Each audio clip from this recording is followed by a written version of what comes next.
दादू इस संसार में मुझसा दुखी न कोई। दादू कहते हैं कि इस पूरे संसार में मुझसा दुखी कोई नहीं है। यहाँ दुख का मतलब संसारिक दुख नहीं है, बल्कि भगवान से मिलने की तड़प है। जब किसी को अपने प्रीतम या भगवान से मिलने की तीव्र इच्छा उठती है और वह पूरी नहीं होती, तब अंदर बहुत गहरी पीड़ा उठती है। दादू यह बताते हैं कि उनके दिल में भगवान से मिलने की इतनी प्यास है कि उन्हें लगता है कि दुनिया में उनसे ज़्यादा दुखी कोई नहीं है। पीव मिलन के कारणे मैं जल भरिया रोए। अब दादू जी कह रहे हैं कि भगवान से मिलने की चाहत में मैं इतना रो रहा हूँ कि मेरी आंखें आंसुओं से भर गई हैं। पीव का मतलब है प्रीतम यानी भगवान। जल भरिया रोए का मतलब है आंसुओं से भरकर रोना। इसका भाव है कि जब प्रेम और मिलन की प्यास गहरी होती है तो इंसान आंसुओं के सागर में डूब जाता है। यह रोना कमजोरी नहीं, बल्कि प्रेम की गहराई का चिन्ह है। जब लग शीस न सौंपिए, तब लग इश्क न होए।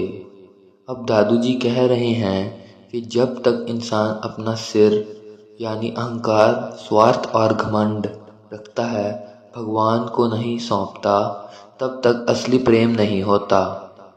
शीश सौंपना मतलब है पूरा समर्पण कर देना। जैसे सैनिक अपने राजा के लिए सिर देने को तैयार हो जाते हैं, वैसे ही प्रेमी को भगवान के लिए अपने अहंकार और स्वार्थ को त्याग करना पड़ता है।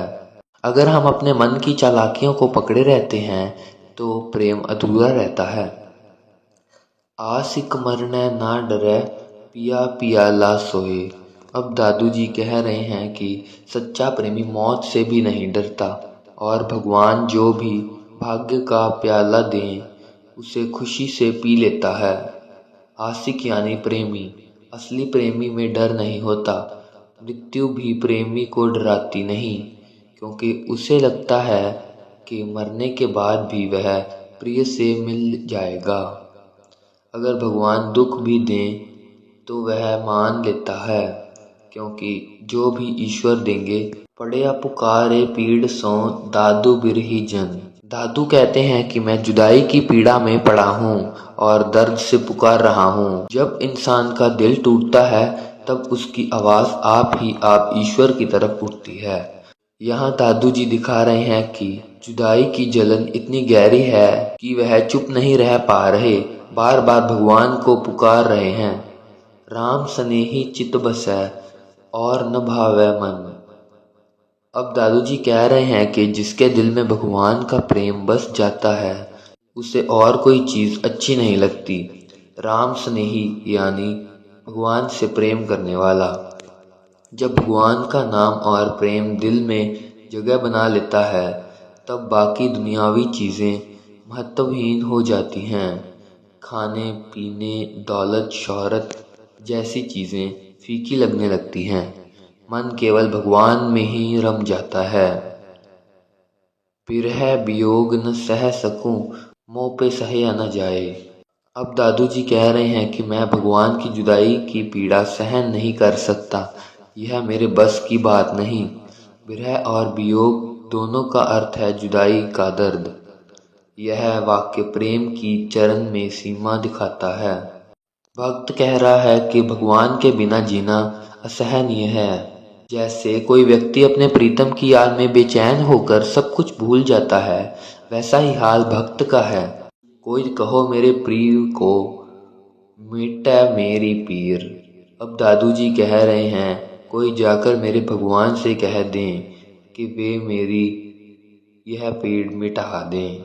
यहाँ भक्त सीधे भगवान से भी कह सकते थे, पर फिर भी वह कह रहा है कि कोई मेरे प्रिय तक मेरा संदेश पहुँचा दे। यह प्रेम की तीव्रता दिखाता है। जब दर्द इतना बढ़ जाता है कि इंसान किसी भी तरह अपनी बात प्रिय तक पहुँचाना चाहता है, वह विनती और प्रार्थना करता है कि भगवान मेरी तड़प दूर कर दें। दादू लायक हम नहीं, हर के दर्शन जोग। मैं दादू जैसा योग्य नहीं हूँ, कि मुझे भगवान के दर्शन मिलें। यह वाक्य विनम्रता दिखाता है। भक्त मानता है कि वह अभी भगवान के दर्शन का अधिकारी नहीं है। इनमें झुकाव है, विनय है। वह अपने आप को छोटा मानकर भगवान की महानता स्वीकार करते हैं।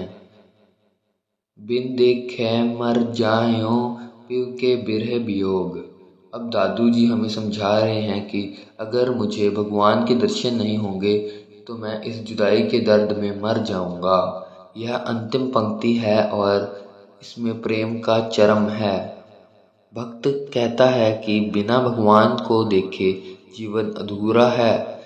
यह सिर्फ शाब्दिक मृत्यु नहीं बल्कि अंदर से मर जाना भी है, यानी बिना भगवान के जीवन जीना व्यर्थ है। हम और भी ऐसे ही शब्द की एक्सप्लेनेशंस डालते रहेंगे, तो आप जल्दी से सब्सक्राइब कर लो और इस वीडियो को ज़रूर लाइक करना।